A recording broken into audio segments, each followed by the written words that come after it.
സങ്കീർത്തനങ്ങൾ 94. പ്രതികാരത്തിൻ്റെ ദൈവമായ യഹോവേ, പ്രതികാരത്തിൻ്റെ ദൈവമേ, പ്രകാശിക്കണമേ. ഭൂമിയുടെ ന്യായാധിപതിയെ, എഴുന്നേൽക്കണമേ. ദമ്പികൾക്ക് നീ പ്രതികാരം ചെയ്യണമേ.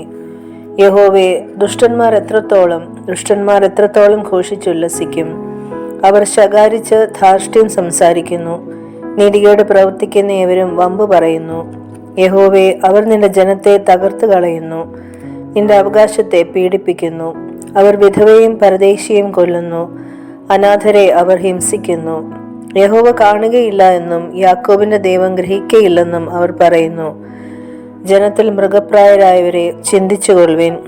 ഭോഷന്മാരെ, നിങ്ങൾക്ക് എപ്പോൾ ബുദ്ധി വരും? ചെവിയെ നട്ടവൻ കേൾക്കില്ലയോ? കണ്ണിനെ നിർമ്മിച്ചവൻ കാണുകയില്ലയോ? ജാതികളെ ശിക്ഷിക്കുന്നവൻ ശാസിക്കില്ലയോ? അവൻ മനുഷ്യർക്ക് ജ്ഞാനം ഉപദേശിച്ചു കൊടുക്കുന്നില്ലയോ? മനുഷ്യരുടെ വിചാരങ്ങളെ മായ എന്ന് യഹോവ അറിയുന്നു. യഹോവേ, ദുഷ്ടന് കുഴി കുഴിക്കുവോളം അനർത്ഥ ദിവസത്തിൽ നീ അവനെ വിശ്രമിപ്പിക്കേണ്ടതിന് നീ ശിക്ഷിക്കുകയും നിന്റെ ന്യായപ്രമാണം നീ ഉപദേശിക്കുകയും ചെയ്യുന്ന മനുഷ്യൻ ഭാഗ്യവാൻ. യഹോവ തന്റെ ജനത്തെ തള്ളിക്കളയുകയില്ല, തന്റെ അവകാശത്തെ കൈവിടുകയുമില്ല. ന്യായവിധി നീതിയിലേക്ക് തിരിഞ്ഞു വരും. പരമാർത്ഥ ഹൃദയമുള്ളവരൊക്കെയും അതിനോട് യോജിക്കും. ദുഷ്കർമ്മികളുടെ നേരെ ആർ എനിക്ക് വേണ്ടി എഴുന്നേൽക്കും? നീതികേട് പ്രവർത്തിക്കുന്നവരോട് ആർ എനിക്ക് വേണ്ടി എതിർത്ത് നിൽക്കും? യഹോവേ, എനിക്ക് സഹായമായിരുന്നില്ലെങ്കിൽ എൻ്റെ പ്രാണൻ വേഗം മൗനവാസം ചെയ്യുമായിരുന്നു.